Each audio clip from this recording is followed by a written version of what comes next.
The Lord be with you. And with your spirit. A reading from the Holy Gospel according to Luke. Glory to you, O Lord. Mary set out in those days and traveled to the hill country in haste to a town of Jacob of Judah, where she entered the house of Zechariah and greeted Elizabeth. When Elizabeth heard Mary's greeting, the infant leaped in her womb. And Elizabeth, filled with the Holy Spirit, cried out in a loud voice and said, "Most blessed are you among women, and blessed is the fruit of your womb.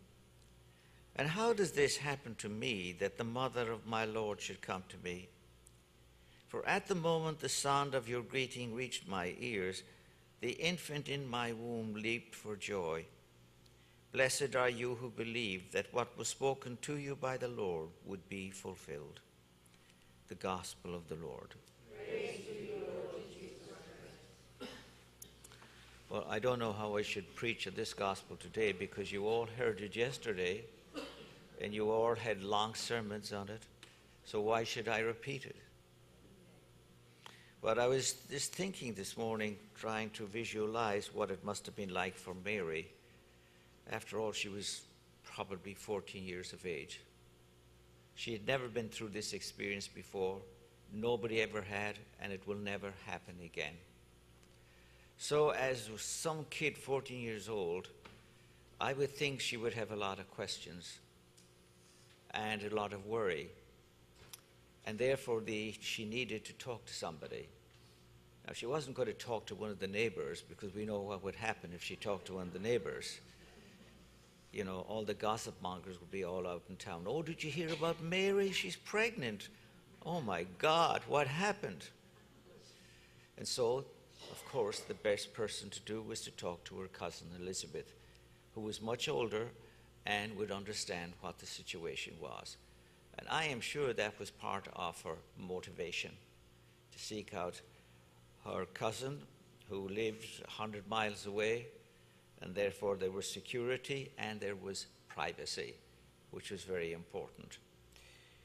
And so I wanted to share with you what I shared yesterday about this famous painting by Rembrandt. You know, Rembrandt was a famous Dutch painter, and he loved to paint the Gospels and from the Scriptures.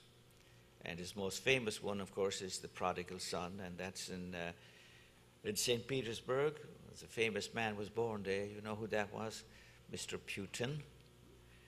And one of the most famous museums in the world is also there, called the Hermitage. You know, I've talked about this, about the painting of the Prodigal Son before, how he depicts this, the prodigal son. He comes home and he hasn't got any sandals on, and he kneels down in front of his father, and his father is leaning over him with his hands on his shoulders, welcoming him back. And then it shows the elder son at a distance. He doesn't want to get involved in this. He doesn't want to associate with his brother, and therefore he keeps himself at a distance, looking very scornfully at his brother. But then in this visitation painting, it's very different from the gospel description. First of all, it takes place in a very simple house in the Judean hills. And there are no angels, there's no cherubim, seraphim, or anything like that. Mary and Elizabeth are simply dressed, no royal clothes of any kind.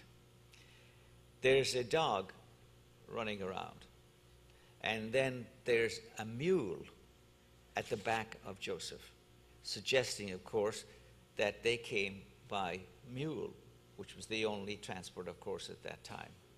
And Mary, being pregnant, it was a very long distance for her to walk, so they took the mule.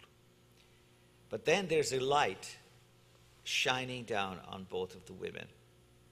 And the light, of course, displays the joy and exaltation in both of these two women. And as they focus in, you see Mary grasps the shoulders of Elizabeth as she's about to give her a hug. So you see the relationship between the two women, the love and the joy. And that's what today's gospel is about. No more, no mass,